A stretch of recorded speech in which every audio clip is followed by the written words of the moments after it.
Começa agora. Cultura e Design. Começa!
No documentário de hoje, Casas.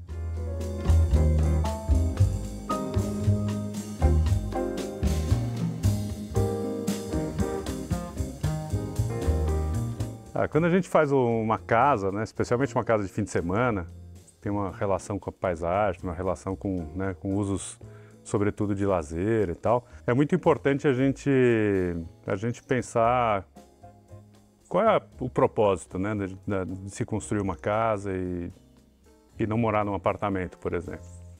E para a gente está muito claro que esse propósito é a gente ter um contato direto com o externo, né? O exterior ele é mais importante do que a casa como construção, como objeto. Então, fazer uma casa como essa, para a gente, é uma oportunidade interessante da gente louvar e da gente privilegiar a não arquitetura, né? Tudo que está para fora, o céu, a vegetação, as vistas, o ar, a luz entrando. De maneira que essa é uma casa que eu particularmente gosto bastante dessa casa, porque ela é bastante simples, elas são dois planos muito sintéticos, quadrados de concreto, um sobre o outro, com uma subtração que dá o nome à casa, né? A subtração de pedaços dessas lajes que permitem que a gente tenha uma visão meio que para todos os lados. É uma casa que olha muito para fora e ao mesmo tempo a gente tem essa micropaisagem interna, que esse pátio que articula todas as funções da casa. A casa está organizada sobretudo num único pavimento, né? Nesse primeiro pavimento aqui da casa, acima do nível de chegada, onde se organizam todas as áreas sociais e íntimas da casa. Então aqui a gente está na sala, que ela é toda aberta, devassada mesmo e relacionada diretamente com essas áreas complementares de terraço, a piscina e tudo mais. A cozinha, a sala de jantar e os quartos que ficam ali do outro lado do pátio, né? Então a gente resolve, grosso modo, o principal do programa aqui. É óbvio que a gente tem algumas áreas acessórias, né, de apoio, lavanderia, garagem, casa de caseiro e tudo mais, que ficam num pavimento abaixo, deixando aqui, digamos, esse pavimento o mais leve possível, né, com o mínimo possível de paredes e tal. E uma coisa que eu acho que nessa casa tem uma função bem importante é a ideia do tempo, né? O tempo, conforme o dia se desenvolve, a gente tem uma percepção muito curiosa das sombras que se formam e da variedade, digamos, de sensações que isso cria na casa ao longo do dia. E é uma casa intimamente conectada ao clima, né? Se está nublado, a casa está nublada, se está ensolarado, a casa está ensolarada, se está chovendo, a casa está chovendo, é uma casa que conversa.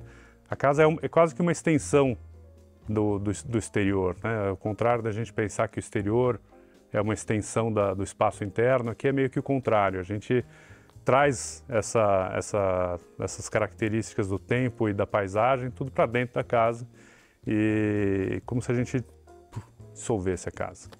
Gosto muito dessa percepção, assim, de uma casa muito simples, né? Ela é complexa nas formas, sim, mas como conceito ela é muito simples.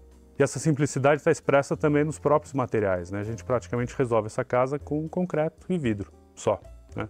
Um pouco de parede ali para fechar algumas áreas íntimas nos quartos, mas são dois elementos que fazem parte aqui de todos os espaços e que organizam todo esse programa sem criar uma grande diversidade de detalhes e de materiais e de cores. A cor está nas árvores, está na paisagem, está no sol, está na luz que bate, no mobiliário, eventualmente. A arquitetura ela é esse plano meio que quase secundário, eu diria, né? Que vai criar a condição para que essas coisas todas aconteçam de uma forma muito livre, muito leve e tal. De maneira que uma casa de fim de semana, ela precisa ser isso, ela precisa ser leve, ela precisa ser gostosa e precisa trazer um pouco da natureza e dessa experiência de viver o tempo, né, diferente do que a gente tem na cidade, né? E é uma casa que, com esses planos todos de vidro, você consegue abri-los todos, você tem uma ventilação cruzada, você tem um contato e uma circulação de ar que é absolutamente impecável, né? A gente está numa casa aqui onde você não vê praticamente aparelhos de ar-condicionado enfiados em todos os cantinhos, porque no fundo, que a casa é o jardim, né? Essa possibilidade que a gente tem de promover uma ventilação super generosa, uma iluminação natural. Quantas lâmpadas vocês estão vendo aqui nas lajes, né? Nesse teto e tal. Então, durante o dia, certamente é uma casa que responde muito bem a esse ambiente natural. E com uma série de outros elementos. A própria piscina é uma massa térmica importante, ela evapora a água, ela ajuda a controlar a temperatura, né? Ela sendo dentro da casa praticamente, isso traz um elemento de conforto térmico, espelho d'água da mesma maneira. Então, esses elementos que vão criando possibilidades aí da gente ter um conforto térmico melhor, uma eficiência energética melhor na casa também, e esse conforto de você estar numa casa onde o ar é absolutamente puro, né? Você não precisa ter aquele raciocínio de vou abrir a janela para ventilar a casa ou para iluminar a casa. A casa já está automaticamente ventilada e iluminada a partir do momento que você está nela. Isso me parece assim, um ato mais de generosidade com a paisagem e com a vida de quem vai usar a casa do que exatamente uma preocupação com a sustentabilidade, ainda que a sustentabilidade seja também um elemento do raciocínio, né? E a piscina foi pensada como um elemento alienígena, vamos colocar assim, enfiado nessa primeira laje, né? Então ele é um bloco muito ortogonal, muito puro, de pedra, de mármore, que se encaixa diretamente nessa laje, nessa primeira laje, na laje inferior, e de fora você identifica que é um elemento ali que foi encaixado, que ele dialoga por complementação, né? Ele não faz parte desse sistema das duas lajes de concreto, e é por isso também que ele não é de concreto, ele tem o seu próprio material e fica bem interessante, a piscina toda branca, toda clara, a água fica muito cristalina, fica muito azulzinha e tal, fica bonito também como elemento.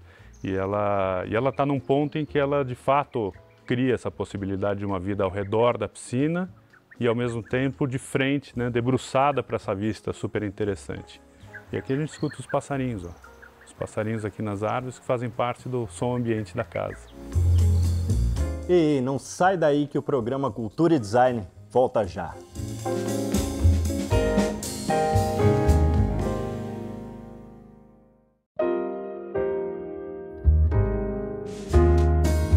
Arquitetura corporativa.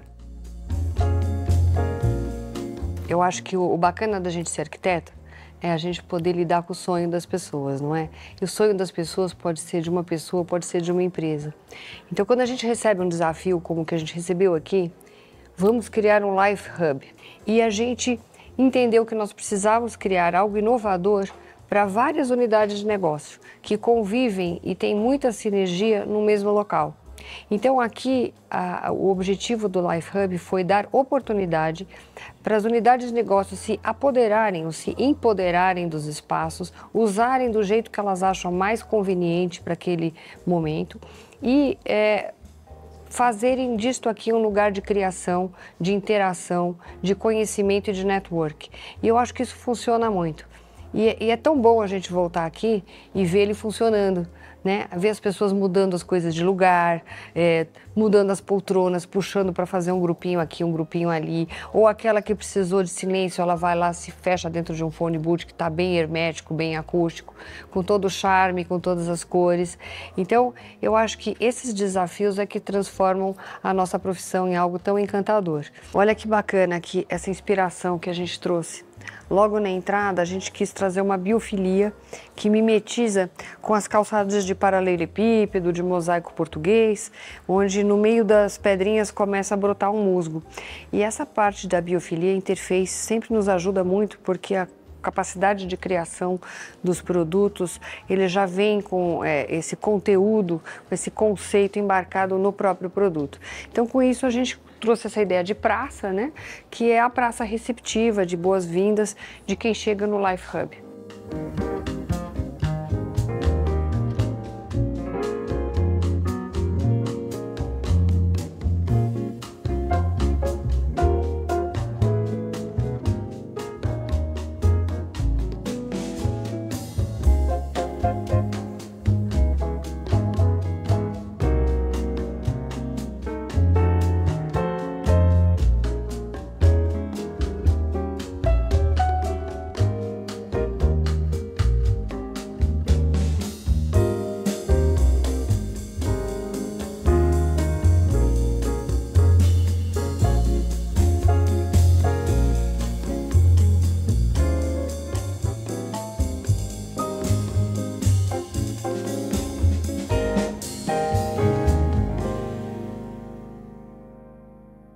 Sou Luiz Fernando Laurini, sou arquiteto aqui da Bahia. O ambiente aqui ele acaba sendo propício, não só esses ambientes internos, como também nós temos uma área externa que ajuda desse momento informal, como por exemplo, você tem alguns parklets, nós temos área de serviço, diversos corredores que possam no dia a dia circular as pessoas e conectar um ao outro, né?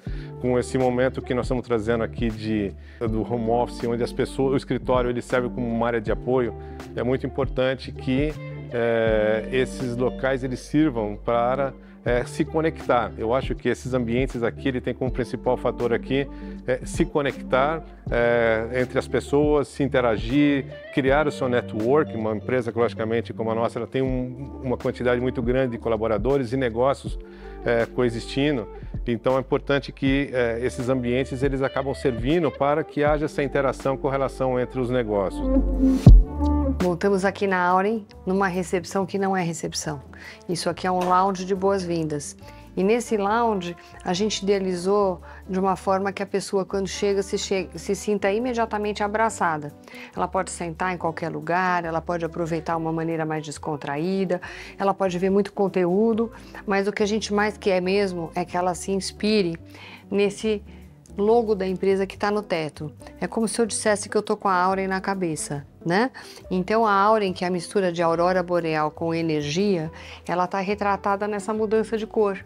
E isso foi um dos nossos grandes desafios, porque a tecnologia que a gente queria utilizar era uma tecnologia importada que infelizmente não cabia no nosso prazo.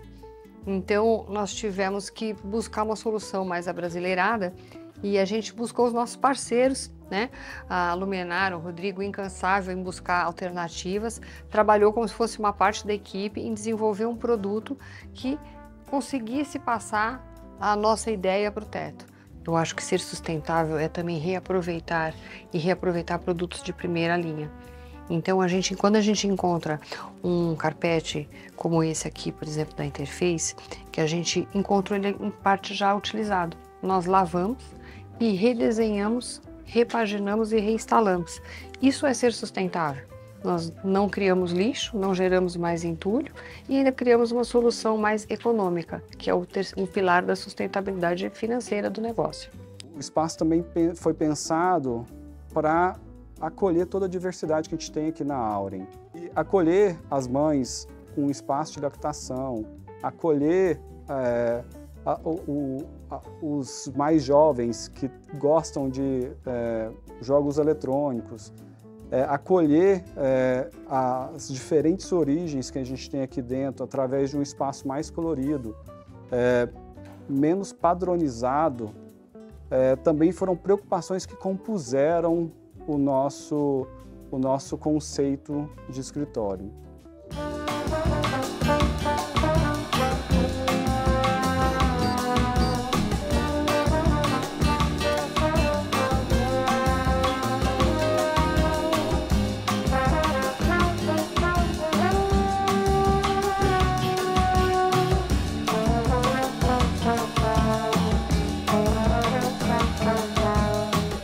Então, eu acho que esse desafio de trazer ideias diferentes para um projeto, a gente esbarra sempre.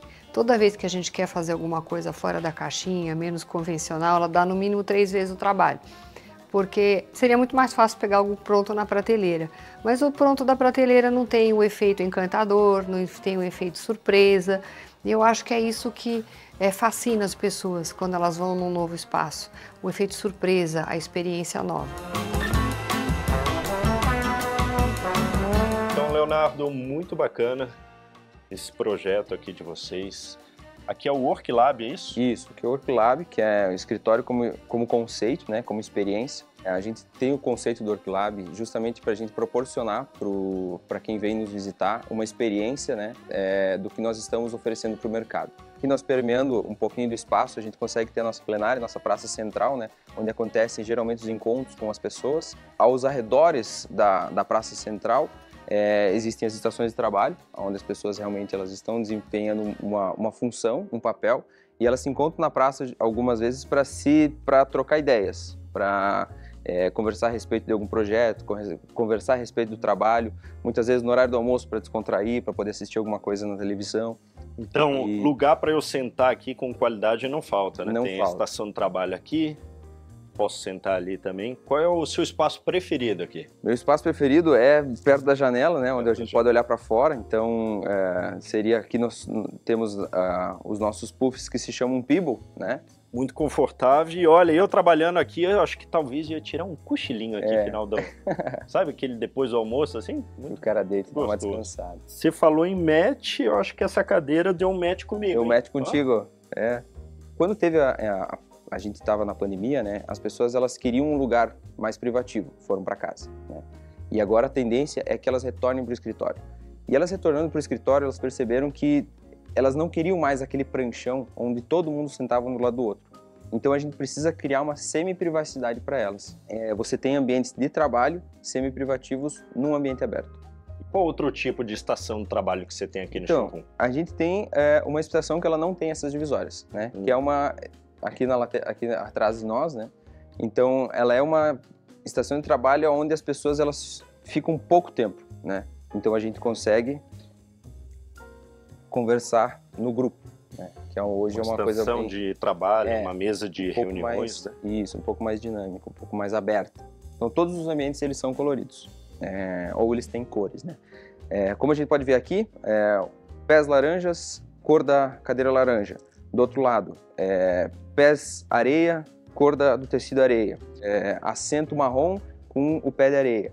Então, assim, a gente consegue praticamente fazer qualquer coisa que o arquiteto ou o especificador tenha na cabeça. Como que a gente pode chamar esse ambiente mais informal aqui? Pra gente sentar, tomar aquele cafezinho. Seria um ambiente de contemplação. Contemplação, né? Dessa vista incrível. Já o nome já diz, né? Então... às vezes você precisa atender uma ligação, e às vezes teu pensamento está longe, então você senta aqui, pega um café, às vezes para ler um livro, para ler um artigo, alguma coisa. Ano que vem a gente completa 50 anos de Cavalete e a gente tem algumas novidades que estão por vir, né? Então a gente quer bater alguns recordes, tanto no Brasil como no mundo, e nós vamos tentar fazer isso com um produto, né? É uma pena que eu não posso falar, mas é bem bacana. A gente volta já já.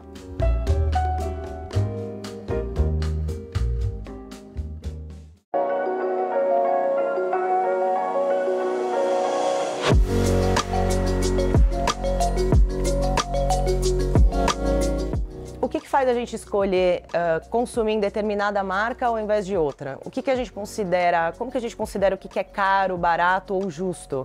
Como o nosso cérebro trabalha nessa equação, né? A gente acha que o preço, por exemplo, é um fator muito decisivo. E não necessariamente, né? Porque, na verdade, a gente já tem estudos que comprovam que 80% das nossas decisões, elas vêm de um lugar do sentimento e não do pensamento. Então, quando a gente faz essa decisão, o nosso cérebro calcula como se fosse uma balança os custos e os benefícios. Então, tá bom, a gente colocou o preço como custo, ou de repente o deslocamento, né, para ir comprar aquele determinado produto, isso é tudo um custo. E aí, do outro lado, tem os benefícios, que é o que fazem valer a pena a gente consumir aquele produto ou não. E o que está nesses benefícios? Como que a gente calcula isso? Nosso cérebro tem 3 áreas que trabalham juntas. Então, uma delas é a racional, que então vai entender, poxa, a qualidade desse produto, o quanto eu preciso dele realmente, o preço eu consigo pagar ou não, a forma de pagamento, isso tudo é o nosso lado racional pensando, né, falando. E a gente tem outros 2 que a gente nunca considera nessa conta, que é o emocional e o simbólico. Então, o que é o emocional? Tem a ver com como eu me sinto diante de tudo aquilo, daquela marca, da experiência que eu estou recebendo, de se eu estou me sentindo respeitada, por exemplo, na loja onde eu fui visitar e de repente ver esse sofá, se eu me identifiquei com a identidade daquela marca, então se tudo que aquela marca fala, pensa, defende, se eu me conecto com aquilo, com a identidade visual, tudo que causa aquela coisa de... né? Nossa, essa marca me representa. Isso daí tem a ver com o emocional. E o simbólico, que é uma coisa que ninguém imagina, é muito raro, mas é o que geralmente acho que dá o gatilho da compra, é tudo que a gente imagina que a gente vai ter através daquilo lá. Claro que a gente, como empresa, a gente pode e deve estimular esses gatilhos simbólicos, né? Para a pessoa poder imaginar, para ela não ficar sozinha nessa ideia. Então, qual que é o trabalho de uma marca, né? Por isso que entra a marca nessa história, porque só a marca consegue personificar um negócio a ponto de falar com as pessoas como se ela fosse uma pessoa. Senão você fica em cima de negócios e de produto e lá brigando por preço e, de repente, qualidade, enfim, questões muito racionais mesmo. Então, o papel da marca, ao contrário do que as pessoas pensam, não é só a logo, o nome ou a paleta de cores. A marca é uma coisa muito mais profunda, né? É ela que veste esse negócio para existir essa conexão realmente genuína com o público, né? Para você se conectar com o público não só na mente, mas também no coração dele.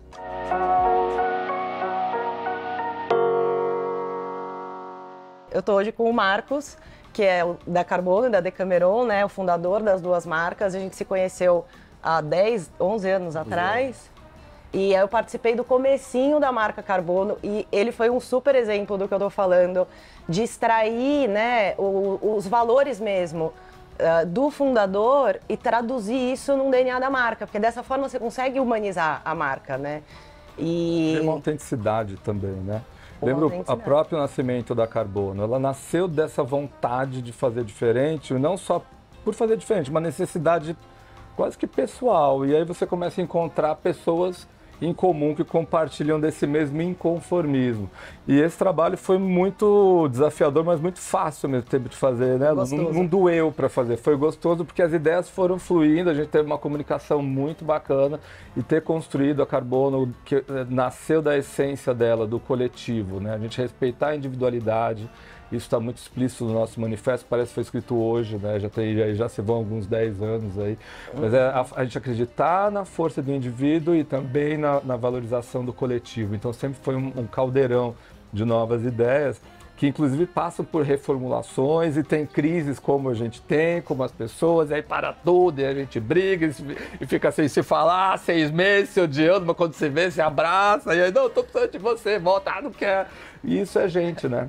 Não, e é difícil fazer uma coisa diferente, né? É muito difícil você se colocar nesse papel disruptivo, né? De desconstruir padrões. Precisa ter coragem, né? Precisa acreditar muito naquilo. É um trabalho diário, se incomodar. E essa coisa do inspiracional, né? Do aspiracional, que é uma marca que tenta ser vanguardista, então é difícil, é muito mais fácil você vender só produto e seguir o fluxo, embora a gente já saiba que isso no futuro não vai se sustentar, né? Então... O produto pra gente acaba sendo muito natural, né? Assim, pela escola, pela história, por vários designers, ter essa coisa muito forte de outros designers estarem participando e estarem trazendo essas ideias, então o produto pra gente acaba sendo uma materialização daquilo que a gente acredita, mas ele não se sustenta só. Né? Bons produtos várias pessoas têm. E, de novo, é muito bom ver que a gente plantou sementinhas que continuam crescendo, que é esse inconformismo, a inclusão, a discussão, né? Então, às vezes a gente fala, deixa o fundo branco para escrever de novo com o olhar que a gente tem hoje. E isso é muito bacana, porque você não está travado, né? você não trava, você evolui junto com a tua cabeça, né? Eu não vejo problema em você mudar de ideia, porque eu não vejo problema de pensar. A gente construiu uma marca baseada numa forma sua de projetar, de pensar produto, né? Eu acho que essa leitura que a gente interpretou, né, para a marca foi muito desse seu lugar de propor um comportamento novo. Sim. Um comportamento a partir do mobiliário. Às vezes a gente não observa as pessoas, né, com atenção, né? Isso vem de uma observação constante, sabe, do comportamento. Às vezes como a pessoa entra no showroom, eu convido, deita, senta, tira o pé, porque na sua casa você vai fazer isso, né? E aí eu observo muito as crianças. As crianças são incríveis, a leitura que elas fazem, assim, eu falo, gente, a gente fica meia hora construindo um discurso, ela vai lá e é exatamente compreendeu isso que a gente pensou, isso. E às vezes ela te mostra, inclusive, situações que você não tinha visto, né? Então é muito importante, eu falo que o showroom é um laboratóriozinho assim delicioso.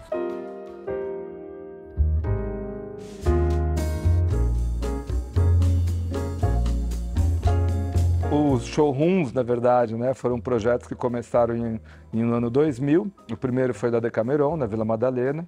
2010, eu vim para Gabriel com a Decameron também, com um projeto muito bacana, do Márcio Koga. 2013, a Carbono, também na Gabriel, com o projeto do Super Limão. Na verdade, eu acho que a marca ela é um grande condutor de ideias e ela possibilita com que você converse com diferentes públicos sem necessariamente sair do foco, do seu mercado, do seu produto, aquilo que você acredita, né? A Carbono, por exemplo, ela nasceu de uma necessidade específica que eu vi de clientes aqui na Decameron. Então as pessoas chegavam, os móveis da Decameron geralmente são móveis maiores, quando eu desenho o projeto eu penso em casas grandes, famílias maiores, e às vezes não dá para você simplesmente reduzir a escala, né? Perde um pouco a proporção, perde um pouco a harmonia, o produto. Então eu pensei, não, vamos criar então uma marca específica focada nesse público, nessa necessidade, e aí começou toda essa discussão da Carbono, como criar manter essa diferenciação e com o tempo uma vem validando muito a outra.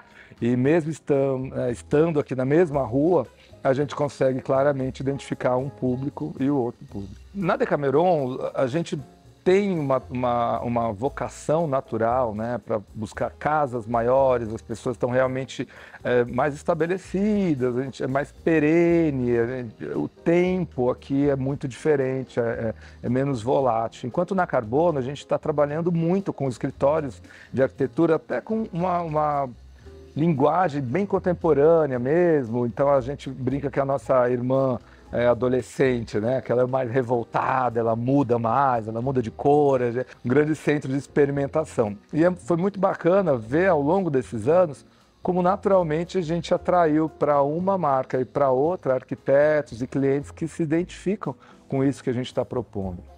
Eu acho que a gente fala, 30 anos, né? A gente viu tanta coisa, né? Mas acho que o ponto mais feliz assim dessa trajetória, o ponto que me deixa muito realizado é realmente saber que passaram muitas pessoas boas pela empresa, algumas deixaram assim marcas assim que vão ficar para sempre. Tivemos a oportunidade de trabalhar com muitos designers bons. O caminho é árduo como deve ser, é difícil como deve ser, porque ele proporciona um crescimento pessoal e profissional muito interessante. Então a gente está sempre se reescrevendo, está sempre começando de novo, está sempre aprendendo todo dia. E que isso inspire novas pessoas, novos estudantes, porque a gente está falando de cultura, né? O design é cultura. Hoje a gente busca, no meu caso específico das empresas, a gente está exportando propriedade intelectual. Foi uma forma, por exemplo, de eu competir no mundo com o nosso desenho sem problemas geográficos que o Brasil tem, de custo, de logística, né? Então eu estou levando um pendrive, né? um arquivo e estamos trilhando esse caminho lá fora. E eu gostaria muito que as pessoas, quando vissem um pouco dessa trajetória e falassem, eu vou fazer isso, eu vou encarar também, é muito legal, né? Porque, enfim, a gente ama design, né? Não sai daí! Que o Cultura e Design volta já.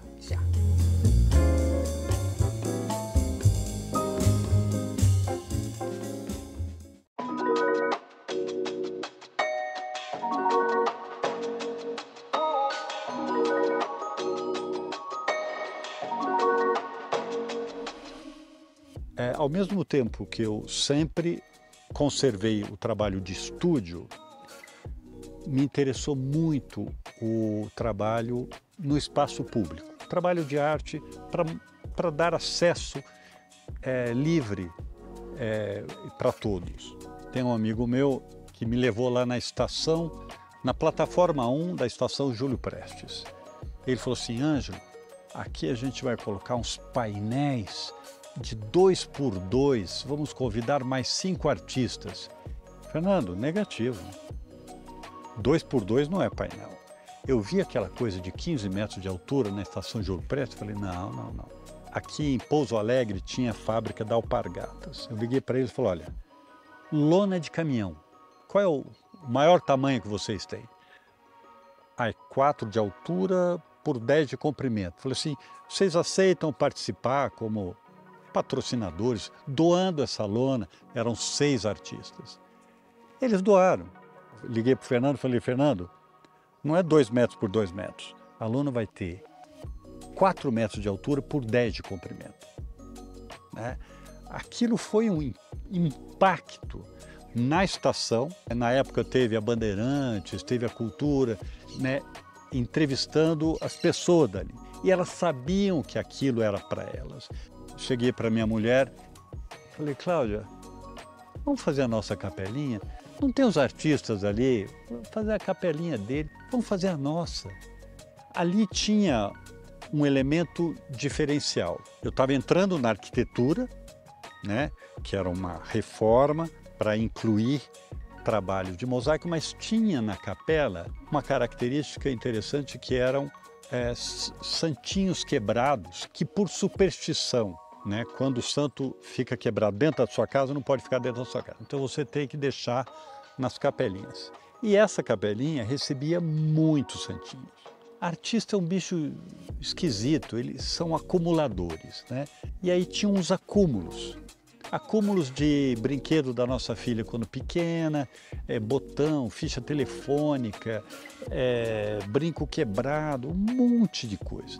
Isso, de uma forma lúdica, foi incluído nesse trabalho da Capela 1. Quase tudo pronto dentro. Eu falei, Cláudia, será que a gente abre? Tá meio estranho, vai. Assim, tem santo sem cabeça, cabeça sem santo. Mas foi uma agradável surpresa a recepção do trabalho. Falei, legal, nossa, as pessoas gostaram. Vou continuar. Eu faço parte de uma associação com sede em Nuremberg, de artistas brasileiros e artistas alemães. Eu convidei essa turma, falei, olha, vamos fazer a Capela 2? Vocês fazem a parte externa só, e depois o resto eu me viro. Eles adoraram. Foi um desafio, porque tinham, assim, pintores que nunca tinham feito mosaico, mas, assim, o artista tem que aceitar o desafio, né? E para alemão, você dá um desafio, eles vão até o fim, né? Eu fiz uma homenagem à Volpe com as bandeirinhas e tal. De novo, foi uma coisa interessante, todo mundo gostou. Logo depois eu fiz um muro. Vamos fazer um muro com poesia, né? Vamos pegar os nossos grandes poetas, trechos pequenos e importantes, para os garotos e garotas refletirem sobre o que está escrito. A poesia não precisa de explicação racional, nada. Ela tem que te dar um impacto visual, sensitivo. Isso é encantador.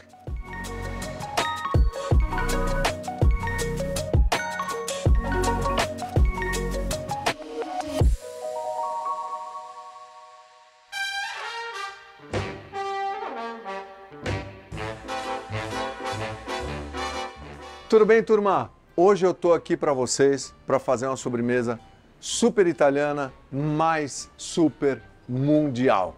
É o tiramisu, que no pé da letra quer dizer me joga para cima. Por que me joga para cima que provém o nome tiramisu? Porque como a base é café, o café deixa a gente acordado, né? Então é isso. Tiramisu tem várias versões, da onde ele foi feito a primeira vez, a história da guerra, porque o italiano é assim. É um doce ou uma sobremesa, ou algum momento importante dentro da sua casa, com amigos, que a base dele é biscoito champanhe, tem um pouquinho de cacau amargo. Aqui eu tenho um café correto, como se diz em italiano, como se fala em italiano, que é um café forte com um pouco de marsala. Aqui a gente tem o creme de confeiteiro.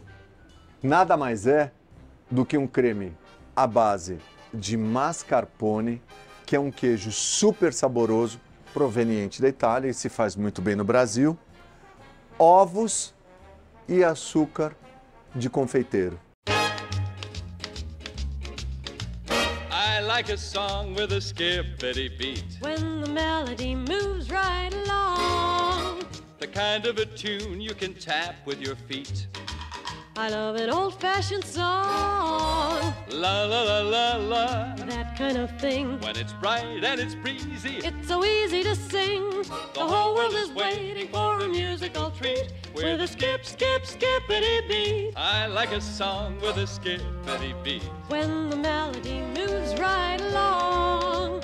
The kind of a tune you can tap with your feet.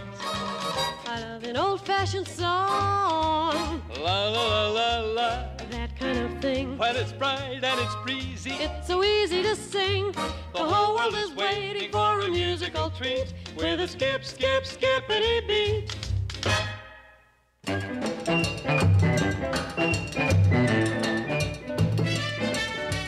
Meu caro Galã, a propósito, você sabia que meu óculos inteiro é feito de aço? Ó, que arte. Olha aí, ficou bonito, né? Um design assim bem legal. E eu estou impressionado com o aço, né? Porque ele está em formas mais robustas, como no satélite, como num design muito bonito que é seu óculos. É delicado, gostei. Né? Inclusive ficou bonito em mim. É. Certo? Você sabe por que a Líder em Aços está fazendo o maior investimento do setor no país? Porque esse é o nosso compromisso com o Brasil. Transformar a construção junto com o André, alçar novos voos com a Jennifer e ser a parceira das pequenas e grandes histórias do país, criando, junto com você, as soluções para um futuro melhor.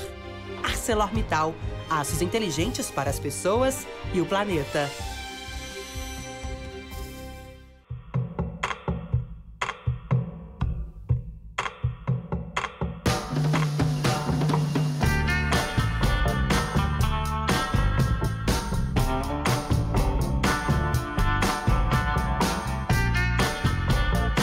O nosso processo começa aqui. Ali tem uma máquina muito legal que pega essa chapa de vidro e traz para cá, para a mesa de corte, onde vai ser feito o desenho. E essa outra máquina aqui, ó, tem um diamante que irá cortar as marcações. E depois tem uma outra etapa que já eu te mostro. Muito bem, depois daquele processo ali que acabamos de mostrar, desenho e corte pela máquina com diamante, veio para cá. Nossos amigos estão destacando as peças que foi feito o desenho com as medidas que foi solicitada pelo projeto. Vamos para a terceira etapa, que é o polimento e a lapidação. Você me pergunta, e como é feito aquela parte boleada da quina do vidro? Tá aqui, ó. Esse é um disco de lapidação com diamante. Ele entra em contato aqui, ó, com essa área do vidro, alcança uma altíssima temperatura e, por isso, é utilizada uma grande quantidade de água para ir refrigerando e fazendo esse processo de lapidação. Muito bem, chegamos aqui numa etapa, eu diria que o vidro também é filho de Deus, é hora do embelezamento. Vai levar aquele banhinho gostoso para sair do outro lado prontinho para a próxima etapa. Vai tomar seu banho, vai! Banho tomado, lapidado e polido. Agora sim eu posso colocar a mão, ó, à vontade, está seguro. Chegamos aqui num processo muito especial. É o processo de impressão no vidro.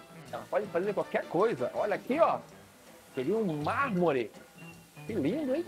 Muito bem, estamos no último processo de manipulação do vidro. Se tinha que furar, furou. Se tinha que cortar, cortou. Se tinha que imprimir, imprimiu. Porque daqui vai para a têmpera. E depois desse processo finalizado, não pode mais mexer em nada. Vai daqui direto para o seu projeto. Muito bem, chegamos aqui na famosa têmpera, onde o vidro vai sofrer uma alta temperatura, 600 graus, e logo depois o resfriamento, causando um choque térmico, virando assim o vidro temperado, que, por sinal, é 5 vezes mais resistente do que o vidro comum. Muito bem, estou aqui com o vidro Blindex Mais Segurança, que foi aplicado uma película ar quente. E vou mostrar para você com um pulsão mecânico como que ele age no momento que ocorre a quebra dele. Como o teste é de segurança, eu vou fazer o seguinte, não serei nada delicado, eu vou com tudo. Chega aí.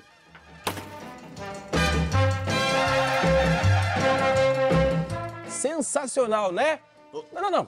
Deixa que eu falo, porque eu falei, testei e tá aprovado. Sensacional. Aí. Obrigado. Aproveitando, nós vamos deixar um presente para vocês presente? do Cultura e Design. A gente gosta. Pro Cultura e Design? Exatamente. Presente. Maneiro, cara. Da Blindex do Rio de Janeiro. Design. Ó, pra nossa coleção. Ó. Carioca da Gema. Carioca da Gema, Cris. Vai ficar a recordação. Esse é pra mim? Exatamente. Caramba, obrigado, Hugo. Ah, o Cristo Redentor. E o Cultura e Design? Volta! Já. Não sai daí.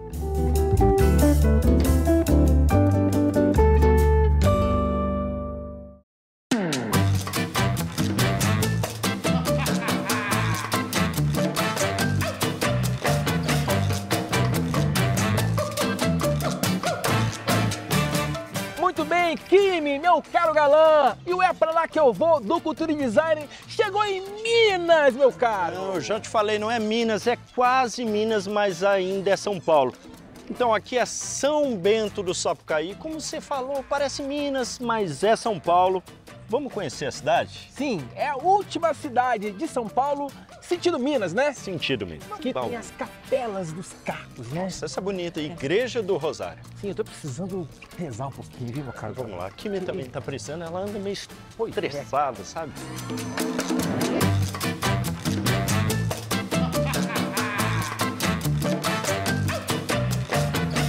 Então, já que é uma cidade em São Paulo, mas com aquele jeitinho mineiro, eu vou servir um cafezinho para você. Essa é uma boa ideia. Você quer um cafezinho, Kimi? Meu caro, e esse lugar aqui, Rancho do Paioleiro? Esse lugar é bem na divisa, vamos dizer assim, né? Para mim tem um espírito muito mineiro aqui. Se eu não me engano, eu acho que é a 5ª vez que eu venho aqui. Ah, eu fiquei sabendo que tem um passeio de quadriciclo, que eu sou mestre em quadriciclo, é verdade? É, não sei se você é mestre, eu creio que não, mas aqui o passeio de quadriciclo é as paisagens de tirar o fôlego. Então fica olhando eu andando de quadriciclo. Bora lá? Kimi, bora, andar de quadriciclo.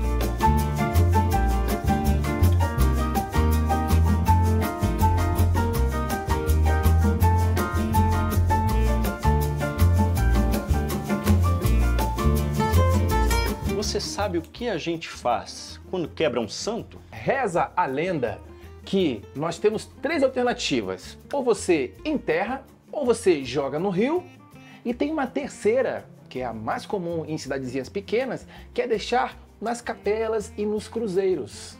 É pra lá que eu vou, São Bento Sapucaí, aqui no Cultura Design. Vamos conhecer mais. Bora, Kimi. Bora.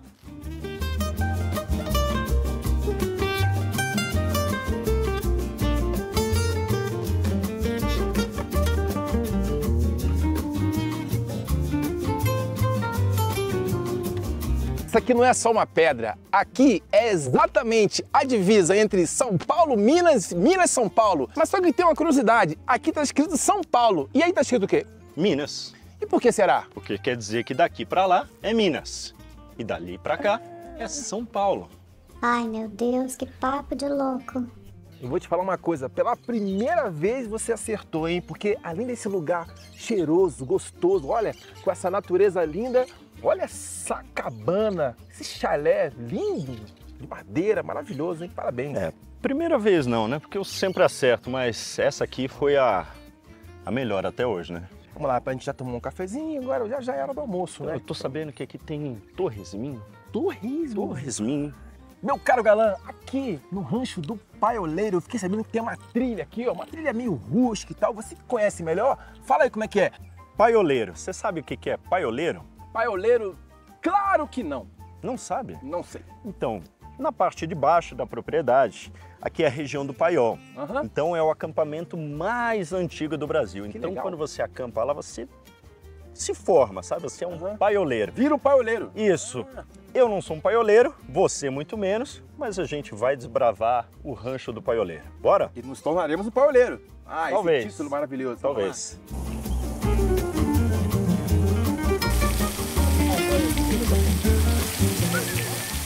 Tem 20 anos que eu cheguei aqui em São Bento, do Sapucaí, e a gente, então, eu comprei essa área aqui.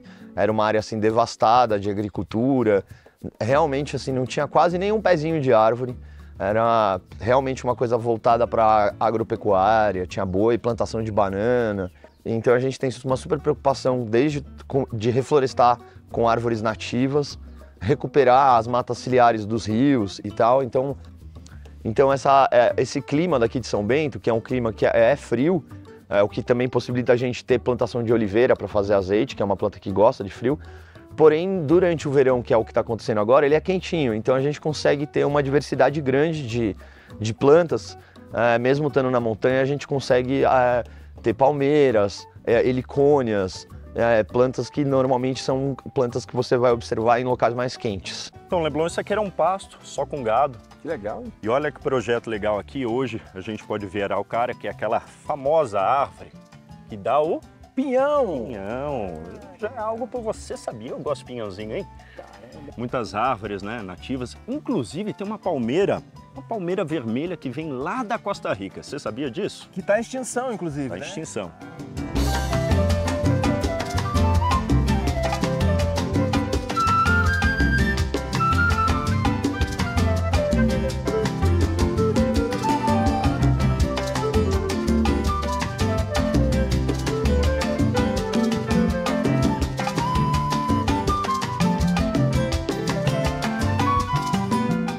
Você sabia que aqui tem um baú e o baúzinho, por conta do embaú, que seria visto de cima. Então, embaú, mas aí abrevia e fica Pedra do Baú.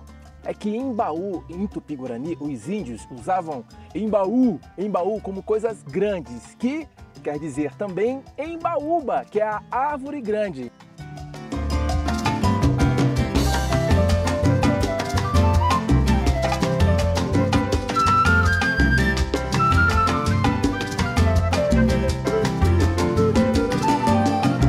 Leblon, olha que bacana essa ideia aqui na Quitandinha do Paiol. Alto atendimento, você vem, ó, da lojinha da honestidade, faz suas compras, você mesmo paga, você mesmo anota ali, entendeu o que você pegou. Esse aqui também? Então vou levar esse pãozinho pra aqui, pãozinho pra mim.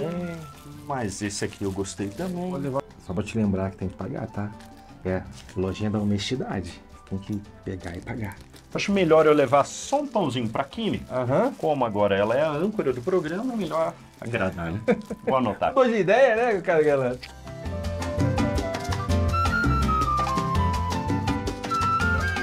Aí, ó. Cultura e design. Aí, que beleza. Olha só que delícia. Final de tarde, aqui no Rancho do Paioleiro. Leblonzinho, eu tô triste.